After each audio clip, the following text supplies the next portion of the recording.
The combined opposition used its one-seat majority on Thursday last to cut the budget of the Government Information Agency from $135 million to $1, and the budget of the National Communications Network from $81 million to $1. Joining me today to discuss the impact this will have on the operations of these two entities are the Director of GINA, Niasuban, Director on the Board for NCN, Kwame McCoy, and CEO acting of NCN, Raymond Aziz. Gentlemen, welcome. Thank you. Niaz, I want to start with you. The impact this cut will have on your operations. Well, it will be manifold. And first of all, the immediate impact in terms of cutting a budget to an agency to $1 is that we're talking about employment. Employment for the staff. A lot of these staff, if not all of them, they have financial commitments to financial institutions, bank loans, mortgages, and so on. They have a commitment to their families to send their children to school. Some of them are the only breadwinners in their family. So right away, they'll have a challenge because we don't know what will happen over the next few weeks or months. So there's a looming challenge, big challenge in that regard. The other is a violation of the constitutional rights of people to be informed. They have a right to be informed. The government has a right to inform people about its programs and policies, and the fact that you've taken away all the money from the agency, then they won't be able to perform that function. So not only can government not get its information over, but Guyanese and all the people across the world who access information from GINA, their right to that information will be violated as well. Also, in that context, it is an attack on press freedom. But I'll leave that as of now because you spoke only of the impact that it will have on the agency. So seriously, the opposition's action in Parliament in terms of cutting the subvention to the National Communications Network and the budget for the Government Information Agency is certainly very misguided. It's a serious attack on press freedom. In this day and age when we're talking about preserving the freedoms of the press, that the opposition will seek to collapse the state media into a non-entity. And I rather suspect it is deliberate because they want to have a situation where the private media, the Starbuck News and the Kaito News and those of the same ilk will continue to prevail with their transgressions. We've seen on a daily basis what is taking place in our media, the Wild West situation, and it favors the opposition because they are guided by hate, bitterness, spitefulness, vengefulness, where the media, for which we generally term this private media in this country, has gone out on a limb to protect the opposition, to go after characters, to launch character assassinations. If you look in the Kaito News on a daily basis, look what is taking place right now as it relates to the issuance of radio licenses. They would have you believe that there is something absolutely wrong with the issuance of those licenses and are going after the former president, Dr. Barra Jagdeo, in the most vicious manner. And I think that this kind of attack on press freedom is something each and every decent Guyanese need to rise up against. If you were to do this to any other section of the media, and I know that there have been people who've been speaking out. I have received many emails, text messages, and I know that many people have had their solidarity with the state media based on the opposition's cut last Thursday in the National Assembly. But you see, more than that, the opposition is putting forward an argument that suggests that the state media in Guyana is not the state media that it ought to be, or not performing its functions. Then when we look at that, at what the opposition is saying, you will see that what exists in the state media is what exists in all the media of Guyana. And to a lesser extent in the state media. To a lesser extent. Look at what is taking place in the Starbuck News and the Kaito News, Wild West situation. Why, if the opposition is so concerned absolutely concerned about the development of Guyana. They want to see Guyana move forward in a direction where we have better institutions, better media. They are not calling for a reform of the state, of the general media in Guyana. All the media in Guyana, not just the state media, just not the state media. Could the opposition dictate to the private media how its content should be positioned, how much coverage they should give to each person from the opposition benches? It cannot. But it is trying to dictate the agenda of the state media and falsely promulgating this notion that the state media is a shutout for the opposition. Absolutely wrong. And I'm sure Raymond and the others who've been there could add. If I can add quickly before Raymond, sorry. Sure.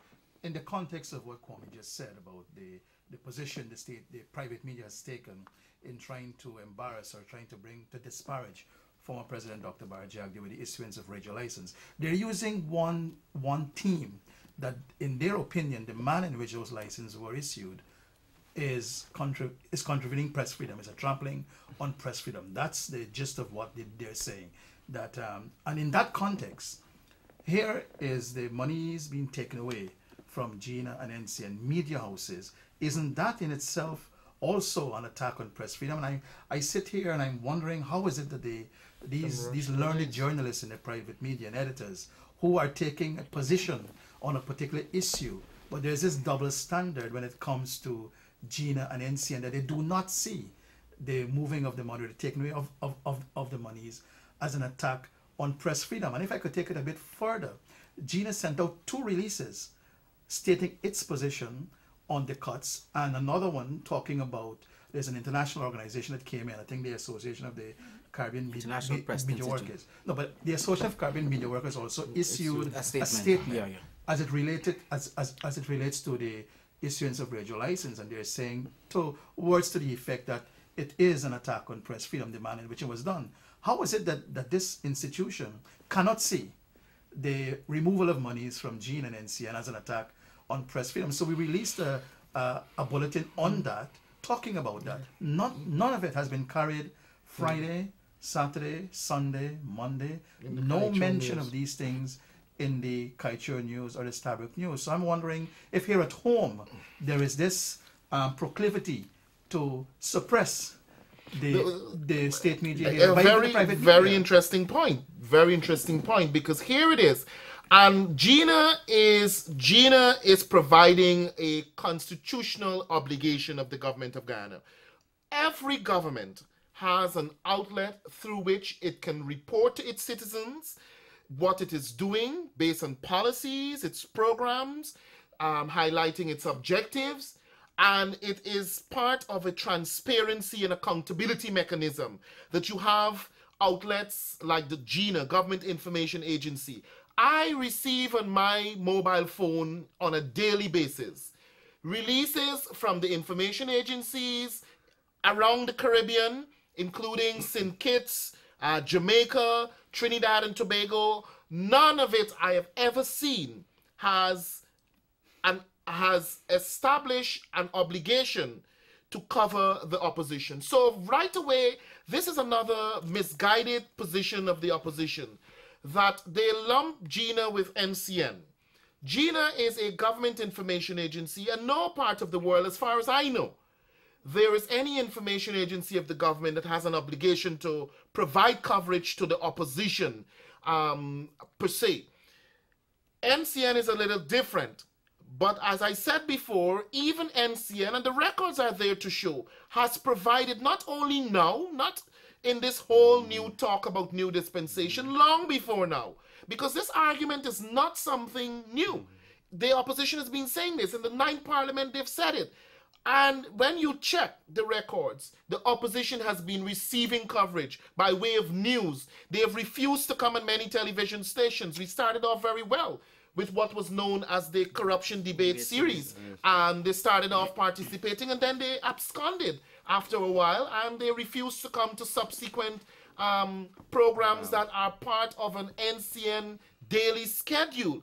So this argument that they're not providing coverage and for them and so forth is really something that is inaccurate and is not a truism.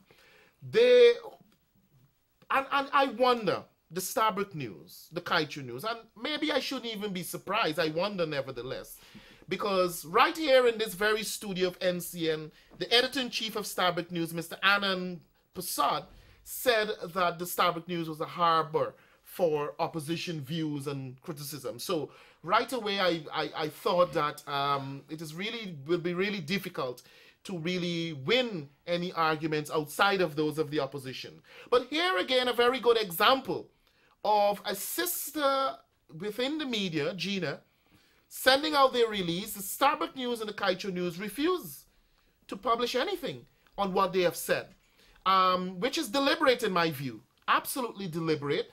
And this is what we talk about, the freedoms, because here it is, Gina has the right and the freedom to have its expressions heard and its position known on what the opposition has done and how it affects the ordinary man in Gina, the ordinary man, boy, child, whoever's working there. Because it does. He explained to you just now, people have mortgages and other commitments. Where are we heading? Where is the Guyana Human Rights Association? Where is the Press Association? Which conveniently finds itself making pronouncements only when opposition media is affected. Where are all of these people?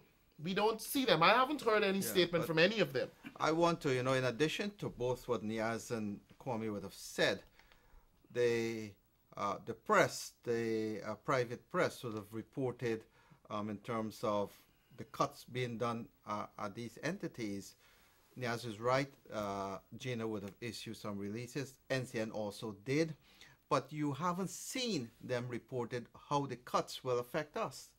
So that is not news too. I mean, a number of workers are going to be under anxieties right now, anxiety and so on in terms of insecurity of their lives, of what will happen and so on. It's not news. We would have done that. But I haven't seen the local press, the privately owned press, who would have done that. So it's not only the question here, I mean, what makes the news? It's only something negative about these entities make the news. Something that is, for the sections of the media which we are talking about, the private media, certainly, if it's anything that goes against the government, that is part of a character assassination plot against individuals of the government, certainly you would have front page coverage. There is no doubt about that. Their evidence is there for all to see. It's absolutely clear in our minds. And we have seen how the private media and sections of the media have behaved or are behaving. And some people are silent about this. And that's why I asked for the Human Rights Association just now. And we have this whole, and that's why I started off by saying the opposition is absolutely misguided.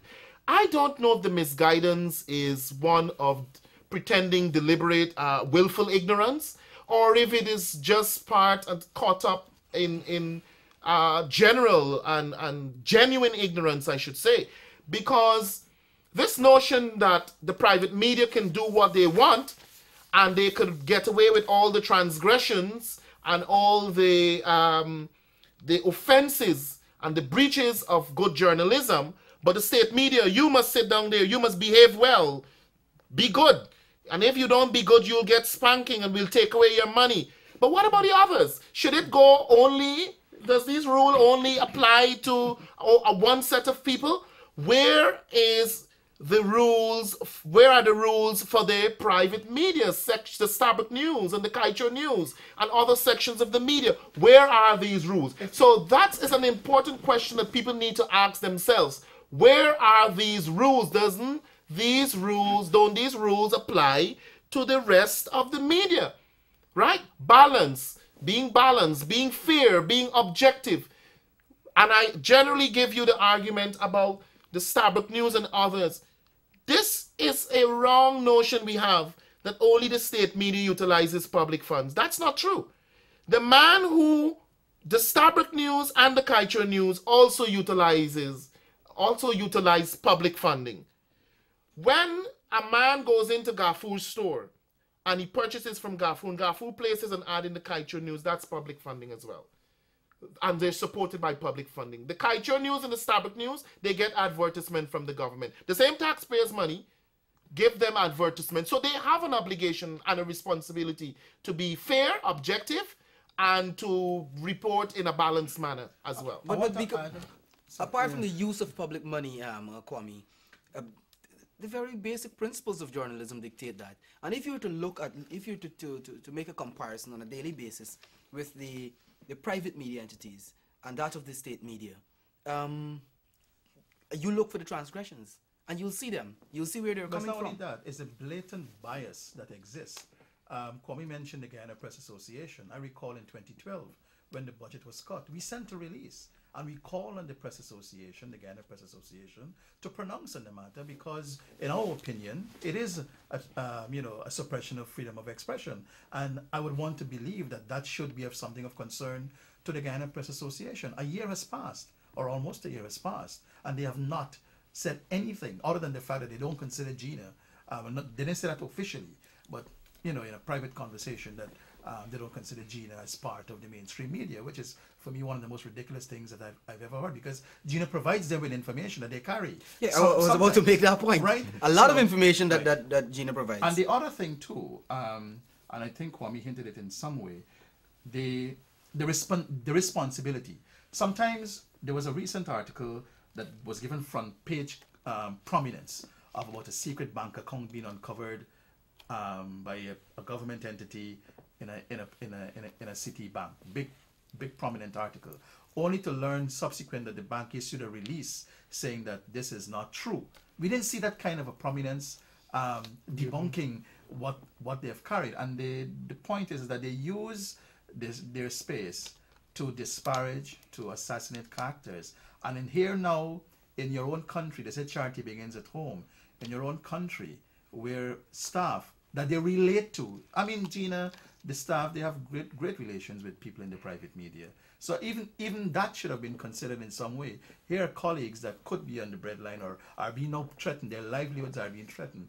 And they haven't found it fit to even carry the reason. Not that they're saying it, but at least to say that this is what GINA is saying. Even that has not been done as we speak. And even NCN, because this is not only by the staff only here of these entities, but in the case of NCN, we do a lot of non-governmental promotions, a lot of sporting events, international events that the listeners, the persons out there looks forward to. NCN reaches out. A lot of, if persons are to go to some privately owned station, they would have to expend a lot of their time and resources. NCN assists towards that because we see ourselves as community-oriented, people-oriented. So we help. All of that will be affected with this budget cut. It's not just the staff alone. I mean, the situation is really one that is appalling, especially the Press Association not being able to pronounce. I know Gordon Mosley runs that association, and that perhaps if there was someone who is more professional running the association, because we know Gordon Mosley, who has an alignment with the opposition, is there as the head of the association, and maybe that's why there would never be any solidarity with the state of, well, the present situation with GINA and NCN.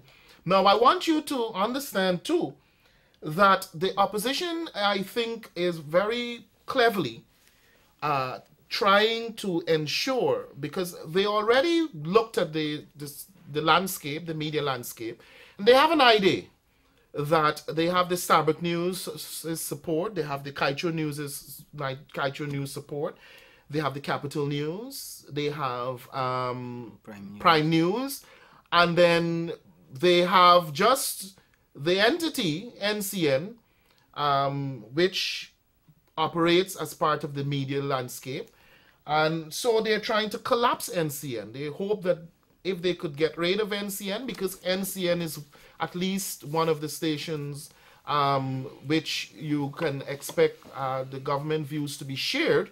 Not that it is dominated by government views, and I beg to differ, and I debate anyone on this, because if you look at NCN and you look at the coverage on NCN, you look, and Raymond just hinted to it, a lot of activities, sporting, cricket, what is happening in our interior, ordinary man and woman having an opportunity to speak as is expected and as it should be. Because that's what, when we talk about freedom of expression, that's what we're talking about. Freedom of expression is not restricted only to an opposition, few people being able to come and sit and talk what they want to talk. It is about the ordinary man and woman being able to vent their views. It is about the Cricket Association highlighting their upcoming events. It is about Boxing Association highlighting their upcoming event. It is about the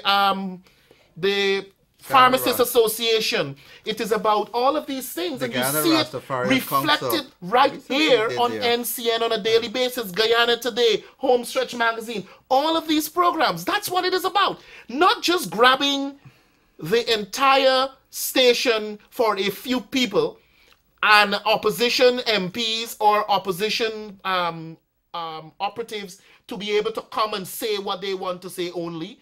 It is about the ordinary man and woman. And this is what we must understand. And that's why it is even more serious, that I've highlighted that point. It is even more a serious issue when you look at it. Because it is an attack on press freedom, freedom of the press, the right of people to have their expressions. And I want to say that, I dare say, that is also an attack on the young journalists, those who have chosen to their profession as journalism here at NCN and GINA as communication officers.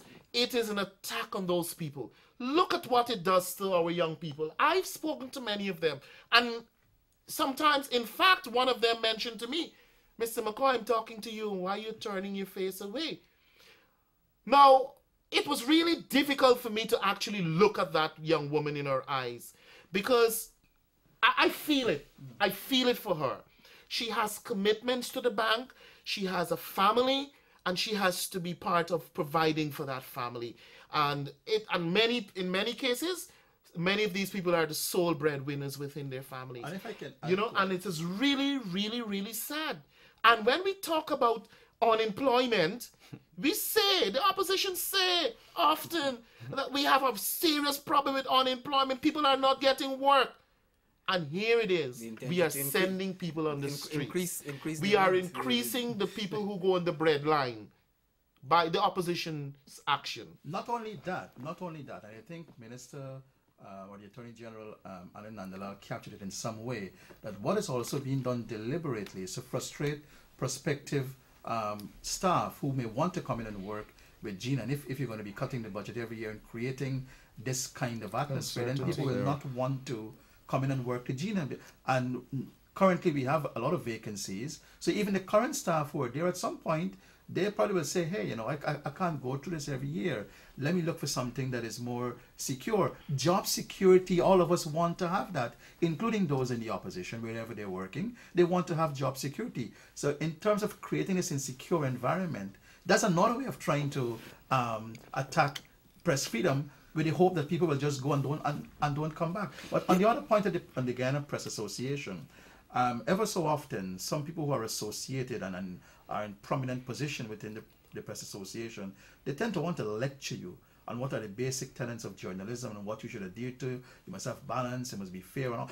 We agree with all those things. Unfortunately, we don't see those same people practicing those things that they say, because if they were doing that, then we would have seen in the Kaieteur News and the Stabroek News the releases that were sent from GINA and NCN stating the position of those agencies as it relates to the budget cuts. It's a sad day when those things will happen. But if I could pick up from where Raymond spoke about, and Kwame, you spoke about the odd events apart from having opposition members come and appear on NCN. I mean, since the budget cuts, if you know the number of calls you get every day, are we going to still see the IPL cricket? Are we going to still see the cricket that is coming up? Are your programs going to be cut? So it's not just about the staff of NCN and NCN itself. Yeah. It's about the people who look forward to NCN providing those services. And Eddie, you're right, because Last year we brought the Olympics. We would have shelved about 12 hours of regular programming to bring that Olympics. And I think it's good if the sports associations can see this.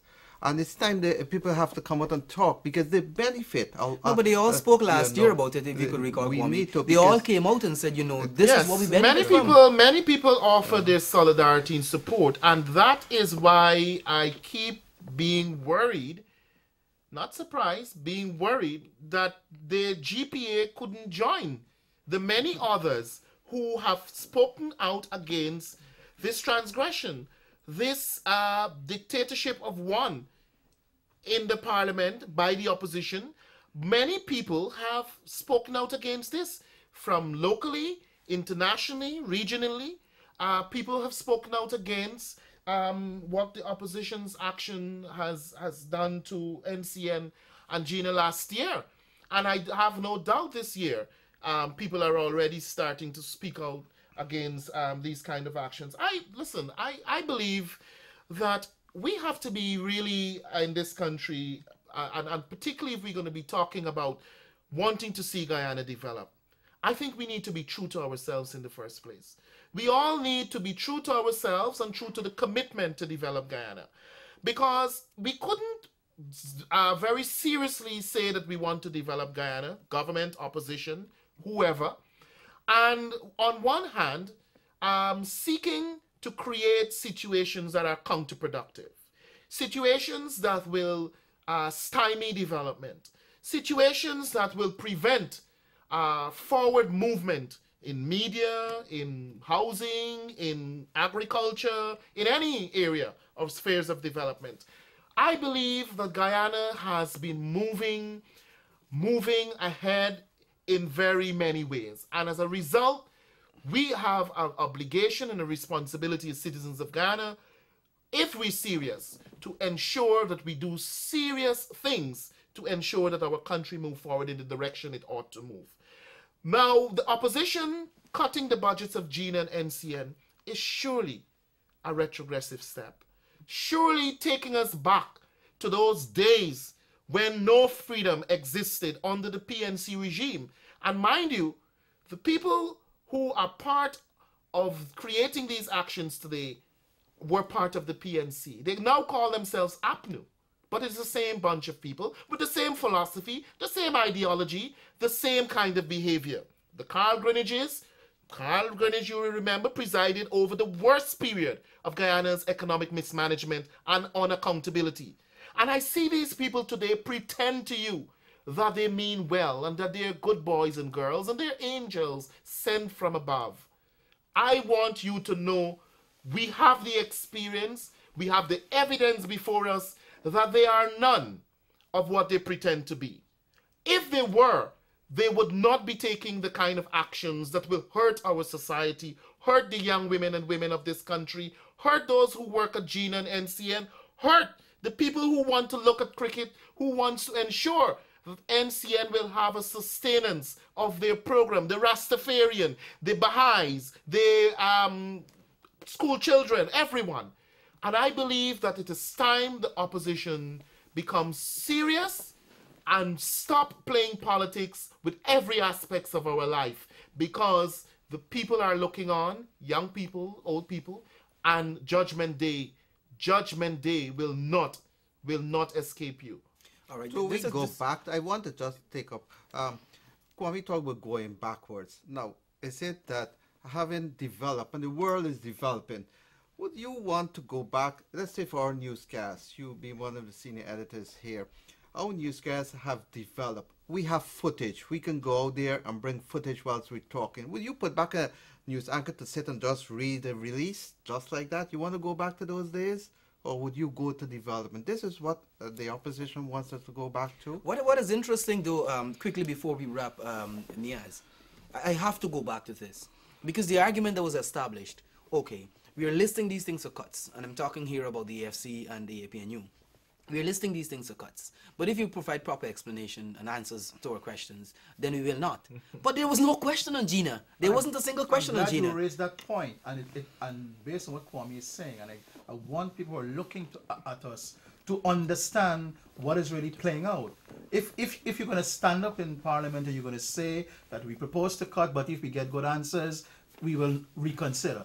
That's a fair position. I don't have a problem with that. But when you don't do that, you don't give Gina the opportunity to defend whatever may need to be defended, to provide any clarifications that you may be seeking, then how is it could you justify your cuts when you didn't ask a question, given in the first place that you stood up and you said, we will ask questions. So I'm glad you raised the points. That, on the case of NCN to Kwame, if I should say this before you go on NCN, the questions were asked. Answers were given. What are you doing in terms of changing the operations of NCN? Minister Ejil, I think he went in details in terms of what we are doing, how we'll do it, when it will be done, etc., etc. There was no dismissal per se of those answers given, but you still went ahead and cut. What's a preconceived notion to cut it in the first place? Well, in the first place, we must remember, and sometimes we seem to forget too quickly. We must remember in the first place, the opposition, even before the budget was presented, said that they will cut the budget. And they kept threatening to cut the budget. When they put in the motions in Parliament to cut, NCN and GINA was listed on those motions, both by APNU, both by AFC. They said they will cut the budget, and we saw them cut it. All right, we saw them cut it. So the questions weren't necessary. You didn't need to ask GINA a question. They already had it in their mind that they will be cutting you anyway. So the questions, I think, become irrelevant whether you had questions or not. In the context of them saying that they would ask questions. Because how genuine are those pronouncements? That was a way, comrades, friends, that was a way to suggest to you that, you know what, we could be reasonable. But we've seen that there is no reasonableness in this act that they have done. It's all clear to all Guyana. There's no reasonableness in this action. But they were using that to suggest that, we could be reasonable. And we've seen the otherwise. But what is... Or at least show people who are being reasonable. Striking hypocrisy. Moses Nagamutu from the AFC was one of those persons, I believe, who asked questions on NCN and GINA. Well, sorry, not on GINA. And Moses Nagamutu has been defending the cuts to NCN and GINA. Many of us would remember Moses Nagamutu was Minister of Information, created the Government Information Services at that time, justified the creation of the Government Information Services. And today, he is going against the formulation of a government information agency. He doesn't believe in it any longer because he's on the other side. You see hypocrisy? I brought it home to you. Hypocrisy. Moses Nagamutu of the AFC. And I worked in the Ministry of Information, by the way, with Moses Nagamutu. And we had a government information services at that time doing the same exact things. Maybe GINA is a little bit more advanced today, but doing the same exact things, right, that GINA is doing today. Covering government ministers, covering government operatives, bringing to the people government policies, positions, programs, what the government is doing for you, the people of Guyana. It is the same things they are doing today. And he would have been part of government apparatus as well when GINA was formulated in 2001. But the other point that GINA raised in the release that was sent out that was not carried by the Starbuck and Kaieteur News is once again, we are seeing actions by the opposition that render themselves unbelievable. I mean, we're not surprised at it, but when people will want to make good and try to say that they will do a certain thing and then do it in the eyes of the whole country, then you could only conclude that such sentiments were not true in the first place. But I want to know how much water this argument of GINA not providing coverage to AFC and APNU. I deliberately say AFC and APNU, not the opposition per se. Because GINA don't provide any coverage for the ruling party either. It provides coverage for the government, but if there is a PVP event, you don't see it on GINA. So I'm wondering how much of water that argument can hold. To the point when they say they don't get coverage. Depends how you define coverage as well. I remember the Honorable Leader of the Opposition presenting a dossier and with a set of bulletins, and he highlighted the limited coverage in his mind. What that they were mentioned. It's not that they're not mentioned. There are many times when the sentiments of the oppositions are captured, mentioned, and then we have the government side to defend that. So to say that they're not mentioned, they're not covered, it's not true. The problem is that they don't have control. Control. If you talk about control freakism, as Ramjatan talks about, that's it. It's on the opposition side. Control freakism exists on the opposition side. And with a one-seat majority, that makes it even more the merrier for them to go on and on. I have often said it is a misuse of a one-seat majority. A misuse. And we've seen over and over, the evidence is there. We have it in abundance.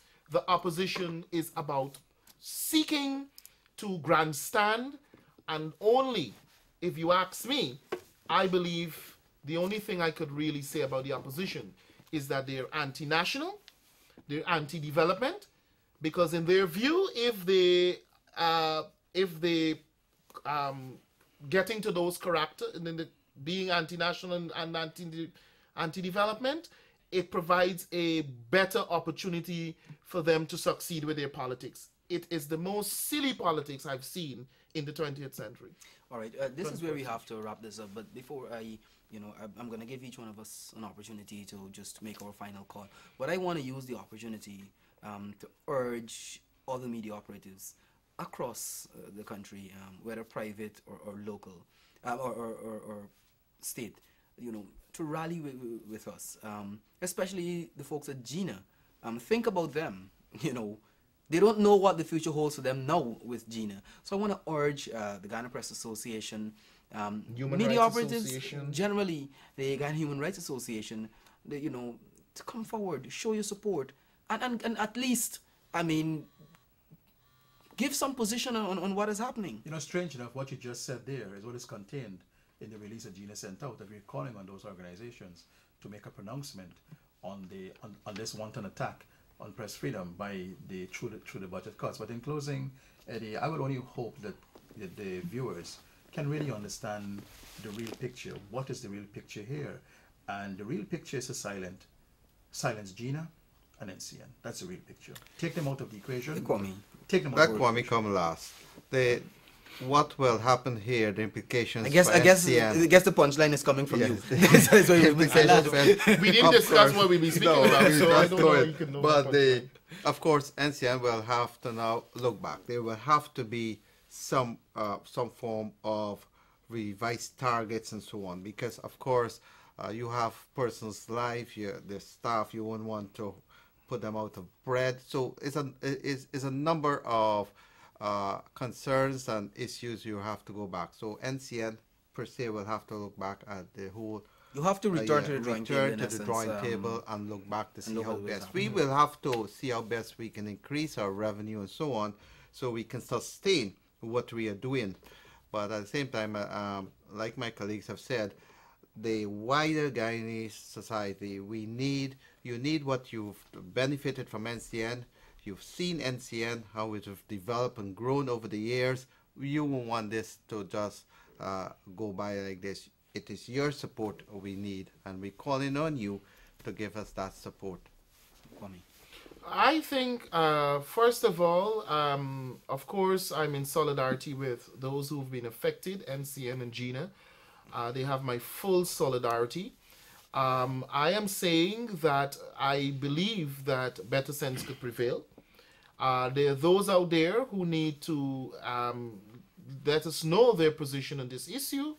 We've spoken time and time again, Ghana Human Rights Association, and Press Association. There are many others, because I think for your own credibility, we need to move away from this suspicion of you just speaking conveniently and selectively on issues in Ghana, except for those that